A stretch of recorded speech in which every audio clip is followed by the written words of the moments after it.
Bakit nakaabot yan dito sa Australia?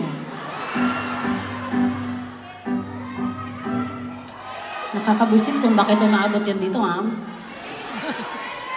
Dito na lang ako titingin.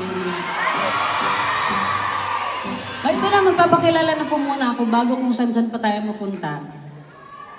Kasi hindi pa naman napapakiusapan extension dito, baka paalisin, patayan tayo ng, ay, kaya pala, nawala bigla yung mic, tinesting lang. Okay, Filipino event, testing ko lang kung pag hinugot ko. Okay? Tinanggal. May nag-volunteer, ipa-power bank na lang daw. Yung buong Melbourne Convention and Exhibition sana.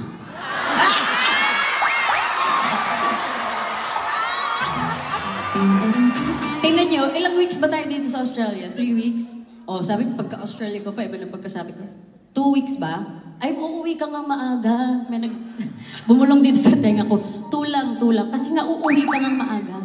3 weeks kami, 2 weeks ka lang. Charot.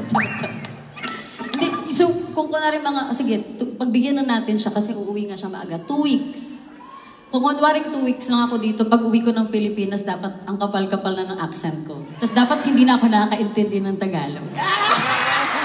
Kasi di ba may mga ganon? Nagbakasyon lang, pagbalik, sorry, what?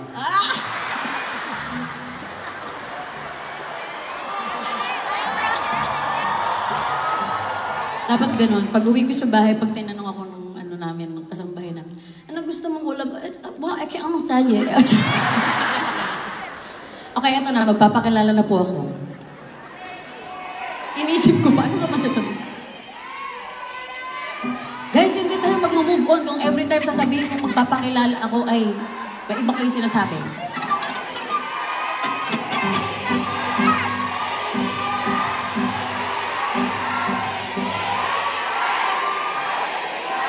Bahala kayo dyan. Hindi.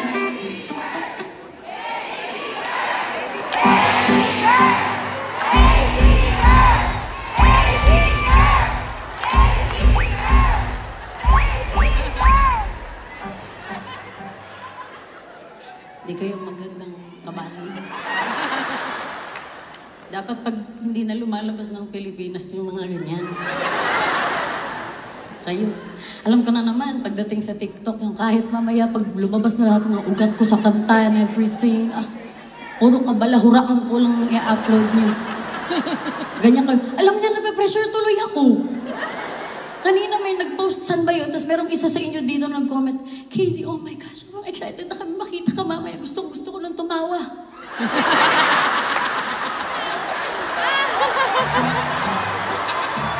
Hindi nga ako komedyante! Nakakabusit.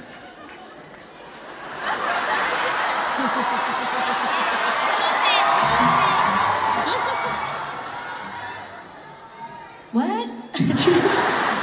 Guys, hindi nga ako komedyante na ma-pressure tuloy ako. Minsan sabi ko kay TJ, parang pag-gising ko sa umaga, nag-iisip tuloy ako. Pag-gising ko sa umaga, nag-iisip tuloy ako. Kailangan ko ba mag-prepare ng joke? Kasi parang, tapos may iba pang nagre-reklamo. Kunwari, meron kaming Laguna Day 1, Day 2, yung mga nag-trending na videos. Kasi yung yung mga nanonood, may nakalagay sa sign na, nagbenta kami ng kambing para lang makanood ng concert, ganyan. So, ganun ka-creative yung mga pinagsusulat-sulat nila. So, sobrang nakakatawa. Tapos yung ibang mga araw, wala naman ding nagsabi na may nagbenta sa kanilang kambing kalabaw. May nagko-comment doon sa ibang post, bakit hindi ka ganyang nakakatawa nung sa amin, sa lugar namin? Sorry, ma. Bakit pa kasalanan ko kung hindi ako nakakatawa? Komedyante naman ako. Komedyante. Singer naman ako. Po? Ano daw? Pahag? Saan nanggaling yung pahag?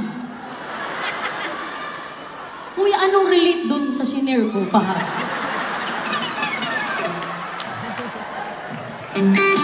Ha?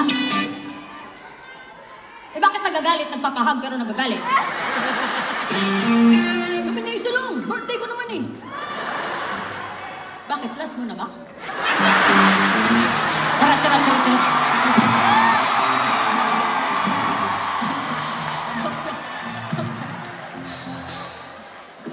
Nakakakaba tuloy mag-hug kasi nabita.